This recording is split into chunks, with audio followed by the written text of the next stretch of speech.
ಇನ್ನು ಇರಾನ್ ಮತ್ತು ಇಸ್ರೇಲ್ ಯುದ್ಧದ ವಿಚಾರವನ್ನು ನೋಡ್ತಾ ಹೋಗೋಣ. ಈ ಯುದ್ಧದ ಹಿನ್ನೆಲೆಯಲ್ಲಿ ದುಬೈನಲ್ಲಿ ಸಿಲುಕಿಕೊಂಡಿದ್ದಾರೆ 150ಕ್ಕೂ ಹೆಚ್ಚು ಜನ ಕನ್ನಡಿಗರು. 150ಕ್ಕೂ ಹೆಚ್ಚು ಜನ ಕನ್ನಡಿಗರು ದುಬೈನಲ್ಲಿ ಸಿಕ್ಕಾಕೊಂಡಿದ್ದಾರೆ. ಎಲ್ಲರ ರಕ್ಷಣೆಗೆ ಕ್ರಮ ತೆಗೆದುಕೊಳ್ಳುತ್ತೀವಿ ಅಂತ ಗೃಹ ಸಚಿವ ಡಾಕ್ಟರ್ ಜಿ ಪರಮೇಶ್ವರ್ ಈ ಬಗ್ಗೆ ಮಾಹಿತಿಯನ್ನು ಕೊಟ್ಟಿದ್ದಾರೆ. ನಮ್ಮ ಅಧಿಕಾರಿಗಳು ಸಂಪರ್ಕದಲ್ಲಿದ್ದಾರೆ ಅಂತ ಹೇಳಿದ್ದಾರೆ. ಎಲ್ಲರನ್ನೂ ಸುರಕ್ಷಿತವಾಗಿ ಕರೆತರುವ ಪ್ರಯತ್ನ ಆಗ್ತಾ ಇದೆ, ಕರೆದುಕೊಂಡು ಬರ್ತೀವಿ ಅಂತ ಹೇಳಿದ್ದಾರೆ. ಚಿಕ್ಕಬಳ್ಳಾಪುರ ಮೂಲದ ವಿದ್ಯಾರ್ಥಿಗಳು ಕೂಡ ದುಬೈನಲ್ಲಿದ್ದಾರೆ. ವಿದ್ಯಾರ್ಥಿಗಳು ಎಲ್ಲರ ಸಂಪರ್ಕಕ್ಕೆ ಪ್ರಯತ್ನವನ್ನ ಮಾಡ್ತಾ ಇದ್ದೀವಿ ಅಂತ ಗೃಹ ಸಚಿವ ಡಾಕ್ಟರ್ ಜಿ ಪರಮೇಶ್ವರ್ ಈ ಯುದ್ಧದ ವಿಚಾರಕ್ಕೆ ಸಂಬಂಧಪಟ್ಟಂಗೆ, ಈ ಯುದ್ಧದ ಹಿನ್ನೆಲೆಯಲ್ಲಿ ಕನ್ನಡಿಗರು ದುಬೈನಲ್ಲಿ ಸಿಕ್ಕಾಕೊಂಡಿರುವಂತಹ ವಿಚಾರಕ್ಕೆ ಸಂಬಂಧಪಟ್ಟಂಗೆ ರಿಯಾಕ್ಷನ್ ಕೊಟ್ಟಿದ್ದಾರೆ. ಎಲ್ಲರನ್ನ ಕರೆದುಕೊಂಡು ಬರುವಂತ ಕೆಲಸ ಆಗತ್ತೆ, ಕ್ರಮ ತೆಗೆದುಕೊಳ್ತೀವಿ ಅಂತ. ಹೌದು, ಈಗ ನನಗೆ ಕೆಲವು ಮಾಹಿತಿಗಳು ಇನ್ನೂ ಬರಬೇಕು. ಮಕ್ಕಳು ಇಲ್ಲಿಂದ ಚಿಕ್ಕಬಳ್ಳಾಪುರದ ಜಿಲ್ಲೆಯಲ್ಲಿ ಸುಮಾರು 150 ಜನ, ಅವರೆಲ್ಲ ಶಾಲೆ ಮಕ್ಕಳು, ಕಾಲೇಜು ವಿದ್ಯಾರ್ಥಿಗಳು ಹೋಗಿದ್ದಾರೆ. ಅವರೆಲ್ಲರೂ ಅಲ್ಲಿ ಸಿಕ್ಕಾಕೊಂಡಿದ್ದಾರೆ ಅಂತೇಳಿ ಸುದ್ದಿ ಬಂದಿದೆ. ನಾವು we will try to reach them.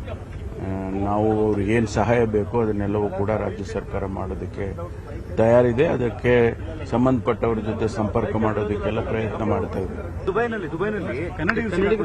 ಹೌದು, ಈಗ ನನಗೆ ಕೆಲವು ಮಾಹಿತಿಗಳು ಇನ್ನೂ ಬರಬೇಕು. ಮಕ್ಕಳು ಇನ್ನು ಪ್ರತಿಯೊಬ್ಬ ಕನ್ನಡಿಗನ ಸುರಕ್ಷತೆ ನಮ್ಮ ಮೊದಲ ಆದ್ಯತೆ ಅಂತ ಸಿಎಂ ಹೇಳಿದ್ದಾರೆ.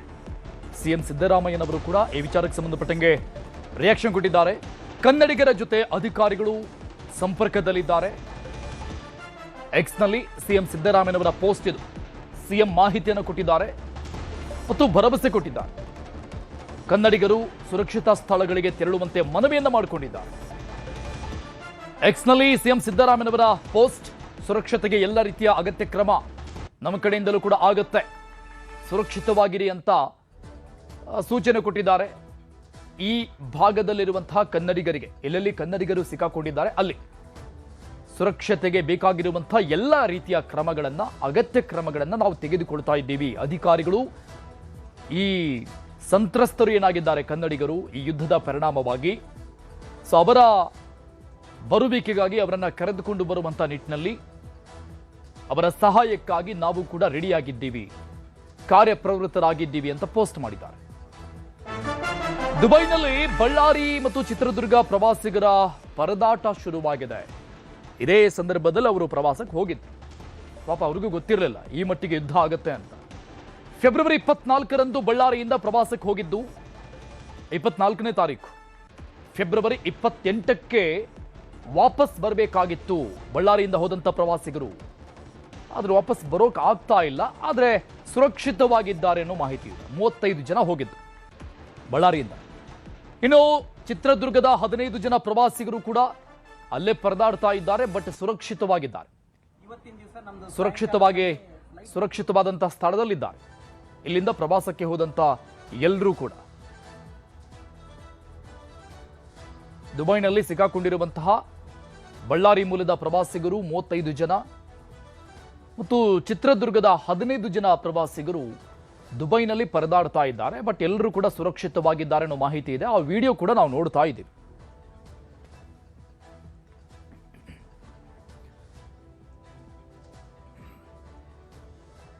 ದುಬೈನಲ್ಲಿ ಸಿಲುಕಿರುವ ಬಳ್ಳಾರಿ ಪ್ರವಾಸಿಗರ ಬಗ್ಗೆ ಶಾಸಕ ನಾಗೇಂದ್ರ ಸಿಎಂ ಮತ್ತು ಮುಖ್ಯಮಂತ್ರಿ ಕಾರ್ಯದರ್ಶಿ ಅಂಜುಂ ಪರ್ವೇಜ್ ಅವರಿಗೆ ಮಾಹಿತಿಯನ್ನು ಕೊಟ್ಟರು. ಸುರಕ್ಷಿತವಾಗಿ ಪ್ರವಾಸಿಗರನ್ನ ಕರೆತರೋಕೆ ಸರ್ಕಾರದಿಂದ ಕ್ರಮ ಕೈಗೊಳ್ಳುತ್ತೀವಿ ಅಂತ ಅವರಿಗೆ ಸಿಎಂ ಈಗಾಗಲೇ ಭರವಸೆಯನ್ನ ಕೊಟ್ಟಿದ್ದಾರೆ. ನಾವು 4 ದಿನ ಕೆಳಗಡೆ ಹೋಗಿದ್ರಣ್ಣ ಅವರು. ಅಣ್ಣ ಅದೇ ನಮ್ಮ ಬಳ್ಳಾರಿಯವರು ಒಂದು 52 ಜನ ದುಬೈಲಿ ಸಿಗಾಕೊಂಡಾರಣ್ಣ ಈಗ.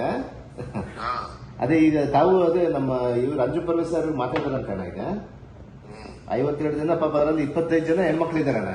ಹೋಗಿದ್ರಣ್ಣ ದುಬೈಗೆ ಟೂರ್ ಅಂತ ಹೇಳಿ ಹೋಗಿದ್ರಣ್ಣ. ನಾವು 4 ದಿನ ಕೆಳಗಡೆ ಹೋಗಿದ್ರಣ್ಣ ಅವರು. ಮೊನ್ನೆ ಸಡನ್ ಆಗಿ ಇವತ್ತು ಏರ್ಪೋರ್ಟ್ ಬರೋಷ್ಟೊಳಗೆ ಅವ್ರಿಗೆ ಏರ್ ಸ್ಟ್ರೈಕ್ ಆಗಿದೆ ಅಂತೇಳಿ ಒಳಗೆ ಏರ್ಪೋರ್ಟ್ ಅಲ್ಲಿ ಕೂಡ ಕರ್ಕೊಂಡಿಲ್ಲ ಅವರು ಅವ್ರನ್ನ.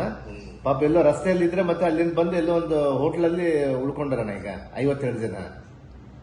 ಅದರಲ್ಲಿ ಬಳ್ಳಾರಿಯವರು ಒಂದು 32 ಜನನ ನಮ್ಮ ಕ್ಷೇತ್ರದವ್ರೆ, ಮತ್ತೆ ಆಮೇಲೆ ಇವರು ಸಿರುಗುಪ್ಪದವರು ಒಂದು 20 ಜನನ, ಎಲ್ಲ 52 ಜನ ಆಗ್ಯಾರಣ ಅವ್ರ. ಅದಕ್ಕೆ ಈಗ ನಮ್ಮ ಅದೇ ಇವ್ರು ಯಾರ ಇಂತ್ಲೊಂಗ ಅಂತೇಳಿ ಜಮೀರ್ ಅಂತೇಳಿ ರೆಸಿಡೆನ್ಸ್ ಕಮಿಷನರ್ ಮಾತಾಡಿದ್ರಂತಾನ ಅವರು. ಅವರು ಪಾಪ ನಮ್ಮ ಇವರೆಲ್ಲರೂ ಅಲ್ಲಿಗೆ ಹೋಗಿರೋರೆಲ್ಲರೂ CM ಸಾಹೇಬ್ರ ಗಮನ ತಂದಿದೆ ಅಂತ ಹೇಳ್ದಣ ಅವಾಗ್ಲೇ ಆಲ್ರೆಡಿ ಅವ್ರಿಗೆ. ತಮ್ಮ ಗಮನ ಬಂದ್ ಮಾಡಿದಾರಣ, ಎಲ್ಲ ಏರ್ಪೋರ್ಟ್ ಅಲ್ಲೇ ಬಂದ್ ಮಾಡಿಬಿಟ್ಟಾರಣ ಮಾರ್ಚ್ 2ನೇ ತಾರೀಕುವರೆಗೆ.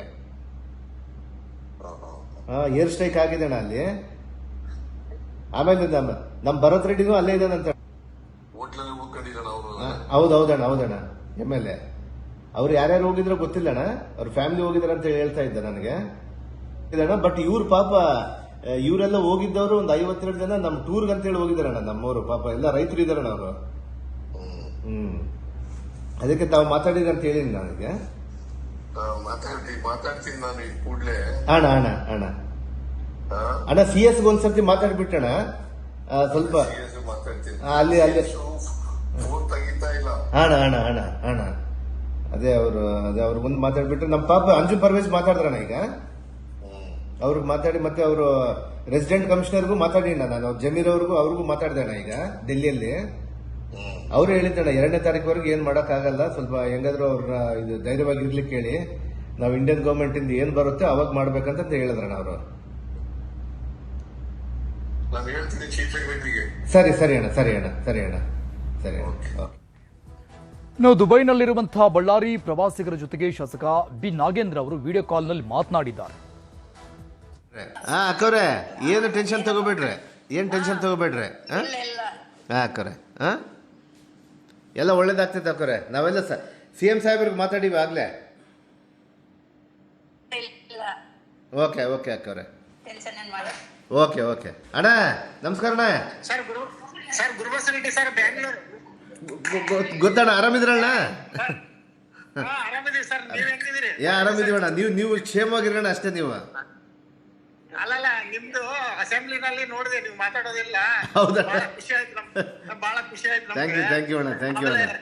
ಈಗ ಬೊಮ್ಮರಗೌಡರ ಜೊತೆಗೆ ನಾವು 24ನೇ ತಾರೀಕು ಅಲ್ಲಿ 23ಕ್ಕೆ ಬಿಟ್ಟು. ಹೌದಣ್ಣ, ಈಗ 6ನೇ ದಿವಸ ಇವತ್ತು. ಎಲ್ಲ ಜೋಬಿಗಳೆಲ್ಲ ಖಾಲಿ ಆಗ್ಬಿಟ್ಟವ, ಈ ತರ ಆಗ್ಬಿಟ್ಟು. ಏನು ಟೆನ್ಷನ್ ತಗೋಬೇಡ್ರಿ, ನಿಮ್ಗೆ ಹಣದ ಕೊಡ್ತಿದ್ರೆ ನಾನು ಕಳ್ಸಿಕೊಡ್ತೀವಣ್ಣ ಇಲ್ಲಿಂದನೇ. ನೋಡ್ ಸರ್ ಏನಾದ್ರು ಅರೇಂಜ್ಮೆಂಟ್ ಮಾಡೋಣ. ಗೌಡ್ರೆ ನಮಸ್ಕಾರ ಗೌಡ್ರೆ. ಕಳ್ಸ್ಕೊಡ್ತೀನಿ ತಗೊಳ್ ಗೌಡ್ರೆ. ಅಕ್ಕವ್ರೆ ಆರಾಮಿದ್ರ ಅಕ್ಕವ್ರೆ? ನಮಸ್ಕಾರ ಅಕ್ಕ ಬಾಂದಾರಕ್ಕ.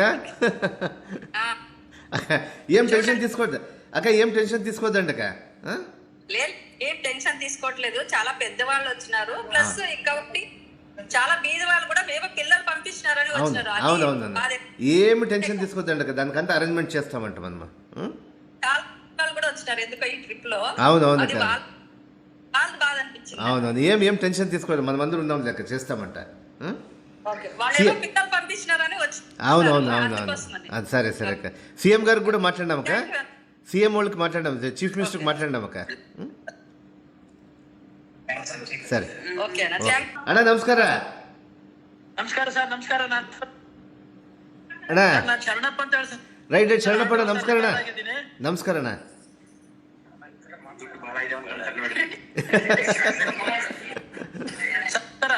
ಅಣ್ಣ ಏನ್ ಟೆನ್ಷನ್ ತಗೋಬೇಡ್ರಿ ಅಣ್ಣ, ಆರಾಮಾಗಿ ವಾಪಸ್ ಬರ್ತೀರಿ ನೀವು. CM ಸಾಹೇಬ್ರು ಮಾತಾಡಿದ್ದೀರ ಆಲ್ರೆಡಿ. CM ಸಾಹೇಬ್ರು ಮಾತಾಡ. ಇನ್ನು ದುಬೈನಲ್ಲಿ ಸಿಲುಕಿರುವಂತಹ ನಾಗಭೂಷಣ್ ಅವರ ಕುಟುಂಬದ ಸಂಬಂಧಿ ರಾಮಲಿಂಗಪ್ಪ ನ್ಯೂಸ್ 18 ಜೊತೆ ಮಾತನಾಡಿದ್ದಾರೆ. ಇರಾನ್ ಇಸ್ರಾಯೇಲ್ ಮೇಲೆ ನಡೆಸಿರ್ತಕ್ಕಂಥ ದಾಳಿ ಹಿನ್ನೆಲೆಯಲ್ಲಿ ಇಡೀ ದುಬೈಯಲ್ಲಿ ಕೂಡ ಭೀತಿ ಎದುರಾಗಿರ್ತಕ್ಕಂಥದ್ದು. ಯಾವ ಕ್ಷಣದಲ್ಲಿ ಕೂಡ ಏನಾದರೂ ಆಗಬಹುದು ಅನ್ನೋ ನಿಟ್ಟಿನಲ್ಲಿ ಕೂಡ ಅಲ್ಲಿನ ಪ್ರವಾಸಿಗರು ಕೂಡ ಆತಂಕ ಪಡಬೇಕಾದಂತಹ ಪರಿಸ್ಥಿತಿ ಕೂಡ ನಿರ್ಮಾಣ ಆಗಿರ್ತಕ್ಕಂಥದ್ದು. ಅದರಲ್ಲೂ ಬಳ್ಳಾರಿ ಮೂಲದ 50 ಜನ ಪ್ರವಾಸಿಗರು ದುಬೈ ಪ್ರವಾಸಕ್ಕೆ ಹೋಗಿರ್ತಕ್ಕಂಥ ಹಿನ್ನೆಲೆಯಲ್ಲಿ ಈಗಾಗಲೇ ಅಲ್ಲಿ ವಿಮಾನ ಹಾರಾಟ ಕೂಡ ಬಂದ್ ಆಗಿರ್ತಕ್ಕಂಥದ್ದು. ಈ ಹಿನ್ನೆಲೆಯಲ್ಲಿ ಪ್ರವಾಸಿಗರು ಕೂಡ ಸಾಕಷ್ಟು ಪರದಾಡತಕ್ಕಂಥ ಪರಿಸ್ಥಿತಿ ಕೂಡ ನಿರ್ಮಾಣ ಆಗಿರ್ತಕ್ಕಂಥದ್ದು. ಅವರ ಕುಟುಂಬಸ್ಥರು ಕೂಡ ಒಂದು ರೀತಿಯ ಆತಂಕವನ್ನು ಕೂಡ ವ್ಯಕ್ತಪಡಿಸ್ತಾ ಇದ್ದಾರೆ. ನಾವೀಗ ಬಳ್ಳಾರಿ ಮೂಲದ ಅಂದ್ರೆ 50 ಜನ ಏನೋಗಿದ್ದಾರೆ, ಕೆಲವರು ಅವರ ಕುಟುಂಬಸ್ಥರು ಕೂಡ ಬಳ್ಳಾರಿಯಲ್ಲಿ ಇರ್ತಕ್ಕಂಥದ್ದು. ಅವ್ರನ್ನೇ ಮಾತಾಡ್ಸೋಣ, ಅದು ಯಾವ ರೀತಿಯಾದಂತಹ ಪರಿಸ್ಥಿತಿ ಅಲ್ಲಿದೆ ಅಂತೇಳಿ. ಸರ್, ಈಗ ನಿಮ್ಮ ಕುಟುಂಬ ಸದಸ್ಯರು ಎಷ್ಟು ಜನ ದುಬೈಗೆ ಹೋಗಿದ್ರು, ಅಲ್ಲಿ ಪರಿಸ್ಥಿತಿ ಹೇಗಿದೆ ಸರ್? ಈಗ ನಮ್ಮ ಬಳ್ಳಾರಿಯಿಂದ 35 ಜನ ಹೋಗಿದ್ದಾರೆ. ಒಟ್ಟಿಗೆ 50 ಜನ ಚಿತ್ರದುರ್ಗ ಮತ್ತು ಇಲ್ಲ ಚಿತ್ರದುರ್ಗದಿಂದ 15 ಜನ, ಬಳ್ಳಾರಿಯಿಂದ 35 ಜನ ಹೋಗಿದ್ದಾರೆ. ಇಲ್ಲಿಂದ ನಮ್ಮ ಸಹೋದರರು ನಾಗಭೂಷಣರು ಅಂತ ಮುನ್ಸಿಪಲ್ ಸ್ಕೂಲ್ ಪ್ರಿನ್ಸಿಪಲ್ ಆಗಿದ್ರು. ನಮ್ಮ ಜೊತೆ ನಮ್ಮ ಅತ್ತಿಯಾಗಿದ್ದ ಶೈಲಜಮ್ಮ ಅಂತೇಳಿ ಅವರು ಹೋಗಿದ್ದಾರೆ. 19ನೇ ತಾರೀಕು 24 ನಾವು ಬಂದು 24ನೇ ತಾರೀಕು ಇವರು ಸಹ ಹೋದ್ರು. ಹೋದ ಸಮಯದಲ್ಲಿ ಎಲ್ಲ ವೀಕ್ಷಣೆ ಮಾಡಿ ಮತ್ತೆ 28ಕ್ಕೆ ವಾಪಸ್ ಬರ್ತಕ್ಕಂಥ ಸಮಯದಲ್ಲಿ ಏರ್ಪೋರ್ಟಿಗೆ ಹೋದ್ರು. ಅಂತ ಸಮಯದಲ್ಲಿ ನಾನು ಫೋನ್ ಮಾಡಿದೆ. ನನಗೆ ಬಂದಂತ ವರದಿ ಏನಂದ್ರೆ ಫ್ಲೈಟ್ ಎಲ್ಲ ಬಂದಾಗಿದ್ರು, ಹೆಂಗ ಇಲ್ಲ ಫ್ಲೈಟ್ ಯಾವ್ದು ಬಂದಾಗಿಲ್ಲ, ರೈಟ್ ಟೈಮ್ ಇದೆ ಅಂತ ಹೇಳಿ ಅವ್ರು ಹೇಳಿದ್ರು. 1 ಗಂಟೆ ಆದ ಮತ್ತೆ ವಾಪಸ್ ಮಾಡಿದ್ರು ನಮ್ಮ ಸಹೋದರ ನಾಗಭೂಷಣ ಅವರು. ಇಲ್ಲ ಬಹಳ ಸಮಸ್ಯೆ ಆಗ್ತದೆ, ಎಲ್ಲ ಫ್ಲೈಟ್ ಬಂದಾಗಿದ್ದಾವೆ, ಮತ್ತೆ ನಾವು ದುಬೈಗೆ ಹೋಗ್ತು ಅಂತೇಳಿ ದುಬೈಗೆ ಹೋಗಿ ಅವರೇ ಸ್ವಂತ ಖರ್ಚಿನಿಂದ ಅವರು ಮಾಡಿಕೊಂಡಿದ್ದಾರೆ. ಎಲ್ಲ 35 ಒಟ್ಟಿಗೆ ಇದ್ದಾರೆ. ಈಗ ಸಹೋದರ ದೂರವಾಣಿ ಸಂಪರ್ಕ ಇದ್ದೀನಿ, ಮಾತಾಡ್ರಿ ಸರ್. ಅಲ್ಲಿ ಪರಿಸ್ಥಿತಿ ನಾಗಭೂಷಣ್ ಸರ್, ಹಲೋ ಸರ್, ಅಲ್ಲಿ ಸದ್ಯದ ಪರಿಸ್ಥಿತಿ ಹೇಗಿದೆ ಸರ್? ಅಲ್ಲಿ ಇಲ್ಲಿ ಸದ್ಯದ ಪರಿಸ್ಥಿತಿ ನಾವು ಸ್ವಂತ ಪ್ರೈವೇಟ್ ರೂಮ್ ಮಾಡ್ಕೊಂಡಿದ್ದೀವಿ ಸರ್. ಇಲ್ಲಿ ಹಾ ಸರ್, ಇಲ್ಲಿ ನಮ್ಗೆ ಏನಂದ್ರೆ ಊಟ ಲಾಡ್ಜ್ ಎಲ್ಲ ನಾವು ಏರ್ಪೋರ್ಟ್ ನಾಗ ಇದ್ರೆ ತೊಂದರೆ ಆಗ್ತದೆ ಬಹಳ. ಈಗ ರೂಮ್ ನಾಗ ಇರೋದ್ರಿಂದ ಸ್ವಲ್ಪ ಚೆನ್ನಾಗಿದೀವಿ. ಏನಂದ್ರೆ ದುಡ್ಡಿನ ಸಮಸ್ಯೆ ಎಲ್ಲರಿಗೆ ಆಗ್ಬಿಟ್ಟದ ಸರ್ ಇಲ್ಲಿ. ಓಕೆ, ವಿಮಾನ ಹಾರಾಟ ಎಲ್ಲ ಬಂದಾಗಿದೆ ಸರ್? ಎಲ್ಲಿವರೆಗೆ ಬಂದಾಗಿದೆ? ಎಲ್ಲಿವರೆಗೆ ಅಂತ ಅಲ್ಲೇ ಇದು ಡೇಟಾ ಫಿಕ್ಸ್ ಮಾಡಿದ್ರು ಸರ್. ಓಕೆ, ಓಪನ್ ಅಂತ ಗೊತ್ತಿಲ್ಲ, ಯಾವಾಗ ಓಪನ್ ಅಂತ ಗೊತ್ತಿಲ್ಲ. ಓಕೆ, ಇವರು ನಾಗೇಂದ್ರ MLA ಹತ್ರ ಸಂತೋಷ್ ಹತ್ರ ಮಾತಾಡ್ಯಾರ್ರಿ. Okay sir. ಅವರು ನಾವು ಮಾತಾಡಿ ಇಂಡಿಯನ್ ಗೌರ್ಮೆಂಟ್ ಅಂತ ಡಿಸೈಡ್ ಮಾಡಿ ಪ್ರಯತ್ನ ಮಾಡ್ತಾವ ಅಂತ ಹೇಳ್ಯಾರ್ರಿ. ಓಕೆ, ಒಟ್ಟು ಇಲ್ಲೆಲ್ಲ ನಾವು ಪ್ರವಾಸಿಗರು ಬಹಳ ಇಲ್ಲಿ ತೊಂದರೆ ಆಗ್ಬೋದು ಸರ್. ಇಲ್ಲೆಲ್ಲ ಈಗೆಲ್ಲ ರೂಮ್ ಎಲ್ಲ ಬಹಳ ಜಾಸ್ತಿ ರೇಟ್ ಹೇಳ್ತಾ ಇದ್ರಂತ ಉಳಿಯಕ್ಕೆಲ್ಲ. ಇಲ್ಲೆಲ್ಲ ಒಂದು ರೇಟ್ ಎಲ್ಲ. ಓಕೆ, ಇಲ್ಲಿ 500 ರೂಪಾಯಿ ಇದ್ರೆ ಅಲ್ಲಿ 2,000 ರೂಪಾಯಿ ಹೋಗ್ತಾರೆ. ಆ ರೀತಿ ರೇಟ್ ಅದೇ. ಹಾ, ಈಗ 5,000 ರೂಪಾಯಿ ಇದ್ದರೆ ಈಗ 15,000 ರೂಪಾಯಿ ಹೇಳ್ಯಾರ ರೂಮ್ ಬಾಡಿಗೆ. ಓಕೆ. ಮತ್ತೆ ಊಟ ತಿಂಡಿದ್ದು ಕೂಡ ನಮಗೆ ಸಮಸ್ಯೆ ಇಲ್ಲಿ ತೊಂದರೆ ಆಗಿದೆ. ಈಗ ನಿಮ್ಮನ್ನ ಯಾರಾದ್ರೂ ಶಾಸಕರು ಯಾರಾದ್ರೂ ಸಂಪರ್ಕ ಮಾಡಿದ್ರೆ ನಿಮ್ಮನ್ನ? ಇಲ್ಲ ಸರ್, ನಾವೇ ಅವ್ರಿಗೆ ಮಾಡಿದೀವಿ. ನಾಗೇಂದ್ರ ಅವರು ಒಂದು ಮಾತಾಡಿದಾರ. ಓಕೆ. ಈಗ ಭರತ್ ರೆಡ್ಡಿ ಮಾತಾಡ್ಕೊಂಡು ಅವ್ರು ಕೂಡ ಇಲ್ಲಿ ದುಬೈನಾಗ ಇದಾರ ಅಂತ ಅವ್ರು ನಾರಾಯಣ ರೆಡ್ಡಿ ಅವ್ರ ತಂದೆ ಹೇಳಿದ್ರು. ಓಕೆ, ಹಾ. ಯಾರು ಶಾಸಕರು ನಾವೇ ಮಾತಾಡಿದ್ವಿ ಸರ್. ಅಲ್ಲಿ ಶಾಸಕ ಭರತ್ ರೆಡ್ಡಿ ಅವ್ರು ಅಲ್ಲೇ ಇದಾರಲ್ಲ, ಅವ್ರನ್ನೇನಾದ್ರೂ ಸಂಪರ್ಕ ಮಾಡಿದ್ರೆ ಅವ್ರೇನು ಭೇಟಿ ಆದ್ರ? ಇಲ್ಲ, ನಾವು ಮಾಡಿವಿ ಸರ್. ಫೋನ್ ಮಾಡ್ತಾ ಇದೀವಿ, ಎತ್ತಾ ಇಲ್ಲ, ಅವ್ರು ತೆಗಿತಾ ಇಲ್ಲ, ಫೋನ್ ತೆಗಿತಾ ಇಲ್ಲ. ಓಕೆ, ಓಕೆ, ಹಾ. ಎಲ್ಲಾರು ಫೋನ್ ಮಾಡ್ತಾ ಇದೀವಿ. ಅದಕ್ಕೆ ನೀವು ಸ್ವಲ್ಪ ಪ್ರಶ್ನೆ ಸ್ವಲ್ಪ ಇದು ಮಾಡ್ರಿ ಸರ್, ಸ್ವಲ್ಪ ಸಹಾಯ ಇದು ಮಾಡ್ರಿ, ಹೆಲ್ಪ್ ಮಾಡ್ರಿ. ಓಕೆ. ಅಲ್ಲಿ ಅಂದ್ರೆ ಈಗ ಅಲ್ಲಿ ಯಾವ ರೀತಿಯಾದಂತ ವಾತಾವರಣ ಐತೆ ಅಲ್ಲಿ ದುಬೈಯಲ್ಲಿ? ಇಲ್ಲಿ ಸರ್ ನಿನ್ನೆ ನೈಟ್ ಪಕ್ಕದಲ್ಲಿ ನಾವು ಮಲಗಿದ್ವಿ ಸರ್. ಅವಾಗ ಇಲ್ಲಿ ಡಮ್ ಅಂತ ಒಂದು ಶಬ್ದ ಬಂತು ಸರ್. ಓಕೆ. ಅಲ್ಲ, ಡಮ್ ಅಂತ ಶಬ್ದ ಬಂದೇಟಿಗೆ ಇಲ್ಲಿ ದುಬೈ ಗೌರ್ಮೆಂಟ್ನವ್ರು ನೀವು ಅಲರ್ಟ್ ಆಗಿರ್ರಿ, ಎಲ್ಲ ಕಿಟಕಿಗೆ ಡೋರ್ಸ್ ಎಲ್ಲ ಕ್ಲೋಸ್ ಮಾಡಿ ಕೇಳ್ರಿ, ಹೊರಗಡೆ ಯಾರು ಬರಬಾರ್ದು ಅಂತೇಳಿ ನಮಗೆ ಇಮಿಡಿಯೇಟ್ ಮೆಸೇಜ್ಗಳು ಬಂದು ಸರ್, ಫೋನ್ಗಳು. Okay, okay. ಇಮಿಡಿಯೇಟ್ ಮೆಸೇಜ್ಗಳು ಬಂದು ನಾವು ಯಾರೆಲ್ಲ ರೂಮ್ ಬಿಟ್ಟು ಹೊರಗೆ ಬಂದಿಲ್ಲ ಸರ್. ಎಲ್ಲ ರೂಮ್ಗಳೇ ಇದೀವಿ ಸದ್ಯ. Okay, okay, okay. ಈಗೇನು ಬೆಳಿಗ್ಗೆ ಸೌಂಡ್ ಬಂದಿಲ್ಲ ಸರ್. ನಿನ್ನೆ ನೈಟ್ ಮಾತ್ರ ಬಂತು ಸರ್, 12 ಗಂಟೆ 1 ಗಂಟೆ ಸುಮಾರು. Okay, okay sir. ಸ್ವಲ್ಪ ಇಲ್ಲಿ ವಾತಾವರಣ ಸ್ವಲ್ಪ ಬಹಳ ಗಂಭೀರ ಆಗಿದೆ ಸರ್, ಸ್ವಲ್ಪ. Okay, okay. ಇದಿಷ್ಟು ನಾಗಭೂಷಣ್ ಅಂತೇಳಿ ಇವರು ಬಳ್ಳಾರಿ ಮೂಲದ. ಅವ್ರು ಹೇಳ್ತಕ್ಕಂಥದ್ದು ಭಾರತ ಸರ್ಕಾರ ಕೂಡಲೇ ನಮ್ಮ ಕುಟುಂಬ ಸದಸ್ಯರನ್ನ ಸುರಕ್ಷಿತವಾಗಿ ಮತ್ತೆ ಭಾರತಕ್ಕೆ ಕರೆತರುವ ಪ್ರಯತ್ನ ಆಗಬೇಕು ಅನ್ನೋ ಒತ್ತಾಯವನ್ನು ಕೂಡ ಅವರ ಕುಟುಂಬ ಸದಸ್ಯರು ಮಾಡ್ತಾ ಇರ್ತಕ್ಕಂಥದ್ದು. ಬಸವರಾಜ ಅರ್ನಳ್ಳಿ, ನ್ಯೂಸ್ 18 ಬಳ್ಳಾರಿ. ಬಳ್ಳಾರಿ ಮೂಲದ ನಾಗಭೂಷಣ್ ಅನ್ನುವಂಥ ಅವರು ಪ್ರವಾಸಕ್ಕೆ ಹೋಗಿದ್ದು ಅಲ್ಲಿ ಸಿಕ್ಕಾಕೊಂಡು ಮಾತನಾಡ್ತಾ ಇದ್ರು.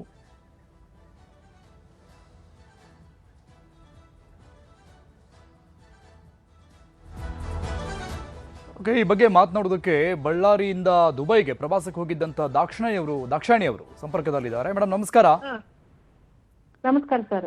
ಮೇಡಮ್ ಆರಾಮಾಗಿದ್ದೀರಾ? ಹೇಗಿದೆ ಅಲ್ಲಿ ಪರಿಸ್ಥಿತಿ? ಇಲ್ಲ, ಇಲ್ಲಿ ರೇಣುಕಾ RB ಪ್ರಸಾದ್ ಅವರು, ಬಳ್ಳಾರಿ ಅವರು ರೇಣುಕಾ ಪ್ರಸಾದ್ ಅವರೇ ಎಲ್ಲ ಮ್ಯಾನೇಜ್ಮೆಂಟ್ ಮಾಡಿರೋದು. ಅವರು ತುಂಬಾ ಚೆನ್ನಾಗಿ ನೋಡ್ತಾ ಇದ್ದಾರೆ. ಪ್ರತಿಯೊಂದನು ಇಲ್ಲಿ ದುಬೈಲಲ್ಲಿ ಏನೇನಿದೆ ಎಲ್ಲಾ ತೋರಿಸ್ಬಿಟ್ಟು ಎಲ್ಲಾ ನಮ್ಮ ಕರ್ನಾಟಕದ ಫುಡ್ ಎಲ್ಲ ಸೇಫ್ಟಿಗೆ ಕರ್ಕೊಂಡ್ ಬಂದಿದ್ದಾರೆ. ಈಗ್ಲೂ ಅವರೇ ನೋಡ್ಕೊಂತಾ ಇರೋದು. ಅವ್ರಿಲ್ಲ ಅಂದಿದ್ರೆ, ನಮ್ಗೆ ರೇಣುಕಾ ಪ್ರಸಾದ್ ಇಲ್ಲ ಅಂದಿದ್ರೆ ತುಂಬಾ ಕಷ್ಟ ಆಗ್ತಾ ಇತ್ತು. ಓಕೆ. ಹಂಗಾಗಿನೂ ನಾವು ಯಾವ ತರ ಮನೆಗಿಂತನೂ ಹೆಚ್ಚಾಗಿ ನೋಡ್ಕೊಂತ ಇದ್ದಾರೆ. ಒಬ್ರಿಗಿಂತ ಒಬ್ರಿಗೆ ಚೆನ್ನಾಗೇ ನೋಡ್ಕೊಂತ ಇದ್ದಾರೆ. ಎಲ್ಲ ಸೇಫ್ಟಿ ಇದೆ. ಅಂದ್ರೆ ಇಲ್ಲಿ ದುಬೈದಿಂದ ನಮ್ಗೆ ಕಾಲ್ ಬರ್ತಾ ಇದೆ, ಎಲ್ಲಿ ಯಾರು ಹೊರಗಡೆ ಹೋಗ್ಬೇಡಿ, ಎಲ್ಲ ಸೇಫ್ಟಿಯಲ್ಲಿ ಒಳಗಡೆ ಇರಿ, ಆದಷ್ಟುನು ಎಲ್ಲ ಹೆಲ್ಪ್ ಮಾಡ್ತಾ ಇದೀವಿ ಅಂತ ಅಂದ್ಬಿಟ್ಟು ಎಲ್ಲ ಇದ್ ಮಾಡಿದ್ದಾರೆ. ಹಂಗಾಗಿ ಯಾರಿಗೂ ಊಟದ ವ್ಯವಸ್ಥೆ ಆಗ್ಲಿ, ನೀವು ನಮ್ಮ ಇಳ್ಕೊಂಡದಕ್ಕೆ ರೂಮ್ಗಳಿಗೆ ಎಲ್ಲ ಅವರೇನೆ ನೋಡ್ಕೊಂತ ಇದ್ದಾರೆ, ರೇಣುಕಾ ಪ್ರಸಾದ್ ಅವರು. ಹಂಗಾಗಿ ಯಾರಿಂದನೂ ತೊಂದ್ರೆ ಆಗಿಲ್ಲ. ಆಮೇಲೆ ಪಂಪನಗೌಡ ಅಂತ ಬಳ್ಳಾರಿ ಅವರೇನೆ ಆವಣ್ಣರು ಎಲ್ಲ ಮಾಡಿದ್ದಾರೆ. ಅವರು ಒಂದ್ 5 ನಿಮಿಷ ಮಾತಾಡ್ತಾರೆ ಸರ್. ಯಾರಿಗೂ ತೊಂದ್ರೆ ಆಗಿಲ್ಲ ಜೀವಕ್ಕೆ. ಇದು ದುಡ್ಡಿಂದ ಒಂದ್ ಸ್ವಲ್ಪ ಪ್ರಾಬ್ಲಮ್ ಆಗಿದೆ. ಅದು ಎಲ್ಲ ಮಕ್ಳೆಲ್ಲ ಎಜುಕೇಟೆಡ್ ಇದ್ದಾರೆ, ಹಾಕ್ತಾರೆ. ಆದ್ರೂ ನೀವು ಎಲ್ಲಾ ಕಡೆಗೂ ಅನೌನ್ಸ್ ಮಾಡ್ಬಿಟ್ಟು ಸ್ವಲ್ಪ ರಾಜಕೀಯದವರಿಗೆ ಫೋನ್ ಮಾಡ್ಬಿಟ್ಟು ಹೆಲ್ಪ್ ಮಾಡಿದ್ರು. ಎಸ್ ಮೇಡಮ್, ನಮ್ ಕರ್ತವ್ಯ ಕೂಡ ಅದು. ಈಗ ನೀವು ಸರ್ ನಮಸ್ಕಾರ ಸರ್. ನಮಸ್ತೆ ನಮಸ್ತೆ ಸರ್. ಇದು ನೀವು ಪ್ಯಾಕೇಜ್ ಟೂರ್ ಹೋಗಿರೋದಾ? ಎಷ್ಟು ಜನ ಇದ್ರಿ? ಅಂದ್ರೆ ಇಲ್ಲಿಂದ ಕರ್ಕೊಂಡು ಹೋದವರು 50 ಜನ ಇದ್ದೀವಿ ಸರ್. ಈಗ ಆ ಸಿಬ್ಬಂದಿಗಳು ಸೇರಿ 50 ಜನ ಅಲ್ಲ ಸರ್, ನಾವು ಬೆಂಗಳೂರಿಂದ ಒಂದ್ ಸ್ವಲ್ಪ ಜನ ಹೋಗಿದೀವಿ, ಬೆಂಗಳೂರಿಂದ ಆಮೇಲೆ ಬಳ್ಳಾರಿಯಿಂದ ಸ್ವಲ್ಪ ಜನ ಹೋಗಿದೀವಿ. ಈ ತರ ಡಿವೈಡ್ ಮಾಡಿ ಊರುಗಳಿಂದ ಪ್ಯಾಕೇಜ್ ಅಲ್ಲಿ ಹೋಗಿದೀವಿ. ಸಾರ್ ಪಂಪನಗೌಡ ಸಾರು ಏನೇನ್ ಹೆಲ್ಪ್ ಮಾಡಿದಾರೋ ಅದನ್ನೆಲ್ಲ ಹೇಳ್ತಾರೆ ಒಂದ್ ಸ್ವಲ್ಪ.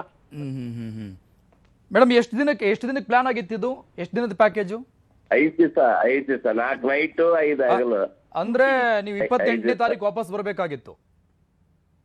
ನಿನ್ನೆ ಹೋದ್ವಿ, ಅಲ್ಲೆಲ್ಲ ಬಂದ್ ಮಾಡಿದ್ರು, ವಾಪಸ್ ಬಂದು ರೂಮ್ ಇಲ್ಲಿ ಇದು ಮಾಡಿದ್ರು.